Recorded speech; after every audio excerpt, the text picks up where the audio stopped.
Pete Steindl, welcome. How are you today? I'm very well, thanks, Ben. Good. Now we've come to the end of our 2012 domestic season. How did you feel it went? I think it was, in many ways, quite a tough summer for us. Start of the season, I think we got into a reasonably, good shape in terms of the momentum we had. We certainly in the CV40 sort of put ourselves in a couple of winning positions, got across the line in one of those games. But we sort of lost our way in the latter half of the season, of the competition, I guess. It was tough, in the sense that a lot of the guys hadn't played a huge amount of cricket. Certainly it was something that we noticed that some of the top frontline batters, for example, had only played sort of 14 innings during the summer. And it's very difficult, in those sort of conditions. So there were mitigating circumstances, but at the same time, internally as a team, we certainly weren't allowing ourselves to make excuses. We felt that overall we could have done a lot better in that format. But at the same time, in terms of the rest of the season, disappointing not to get more opportunities against the Canadians. But very important for us to win that one ODI that we had, and consolidate sort of second position on the table there, which was important for us. And ultimately, I think probably the highlight of the summer was certainly our victory over Bangladesh in the T20 game across in the Netherlands. And that was a game that we certainly managed to string everything together and put in a very polished performance and get across the line in our first win against a full member in an official, game. Just how impressive was Richie Bennington's innings that day? That was a very good innings. He very brutal, in his approach, very fearless, and he executed his skills outstandingly well. And he's done that on a couple of occasions now. When he's on song, he certainly proves himself to be a match winner. And on that particular day, he was hitting the ball over the fielders for six. They were on the rope and it was still going, and it was an excellent innings. But that didn't sort of overshadow the fact that in the field and with the bowling we dominated as well. And as a bowling unit, everyone played their part, and it was certainly the most polished fielding performance I've seen in the last 5 years. Yeah. Now you're off on tour, back on tour again to South Africa this time. Can you tell us a little bit about the reasoning behind the tour? I think that we're very fortunate to get that tap money from the ICC, which has made things like this possible. But I think that for us, when we sat down at the end of the season, we just felt we hadn't played enough. And I think this is one of the biggest challenges that we face as a cricketing nation is, maximum this summer we would have got 36 days of cricket.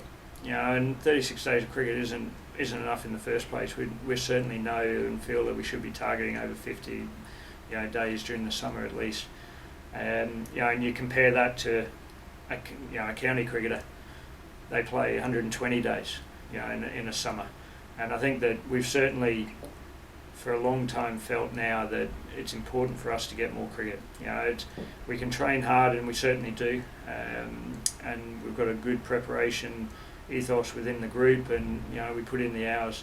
But I think that what we also need to do is provide as many fixtures for players to learn out in the field, and ultimately that's where you do learn your best stuff. And so when we came to the end of the season, and some of the guys, as I said, 14 to 18 innings, in all format of cricket. That's Scotland A, regional and also club cricket. We felt that we need to get some more cricket, and the tap money allowed us to do that.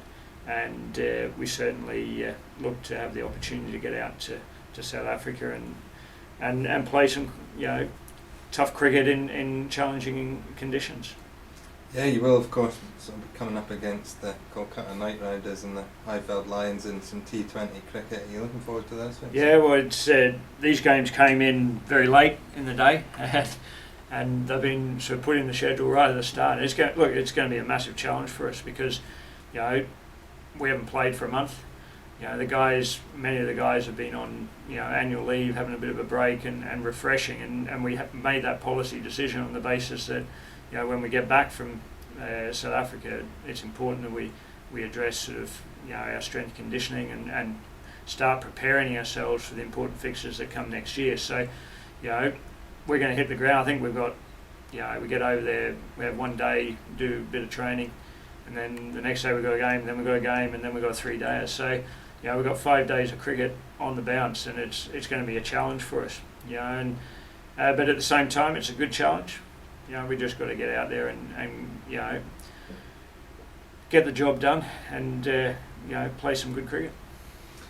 There's going to be a few new faces on this squad, we believe, sort of with the relaxation of the ICC eligibility laws. Can you tell us a little bit about what impact you're hoping these guys are going to have on the squad? I think that I'm real keen on greater competition for places. And I believe that the more competition you have, the less complacency and less comfort zone sort of you can have within the group as well. And I think that competition's good. I think that if we can get the squad, at any given time, you're always saying, right, how many people do we think we have that can just come in and play for Scotland? And I think that this is certainly going to mean that there's an extra 4 to 6 players potentially who can come in. And what I'm looking for is basically current players to do more and work harder for their place. And I'm looking to see whether the new guys come in and fight hard for it and really want it as well. Yeah, I mean, there's been a couple of comments following the selection of these guys that the selectors are snubbing native talent. It's not the case, is it? I haven't seen any of these comments, but look, change is always going to bring around different opinions, but change is good. And I'm always thinking that you've got to evolve. You've got to keep looking at new ways to do things and new ways to improve and stuff like that. And this is another way. And what ultimately it comes down to performance, and it comes down to players, justifying their place within a team. And I think that any player who comes in is expected to adhere to the values of the group, is expected to have a good attitude, commit fully to the process, and it comes down to performance. So I think that for me, it's certainly not any issue of snubbing. There's a lot of players not available for this tour, and there's a handful of guys who, for work commitment, for university commitments, haven't been able to be considered. So this has allowed for other people to come in, and that can only be a good thing. Great. Well, thanks very much for your time, Coach. I hope the weather's better than it has been in Scotland over the last few months. Oh, mate, I'll be honest with you. The last 3 weeks, it's been good. We've been outside. It's a bit cool, but at the same time, it's probably been a little bit less wet than generally the last couple of weeks. But it'll be good to get out and get the sun on our backs, that's for sure, and work hard. Great. We'll speak to you later, Coach. Thanks, mate. Cheers.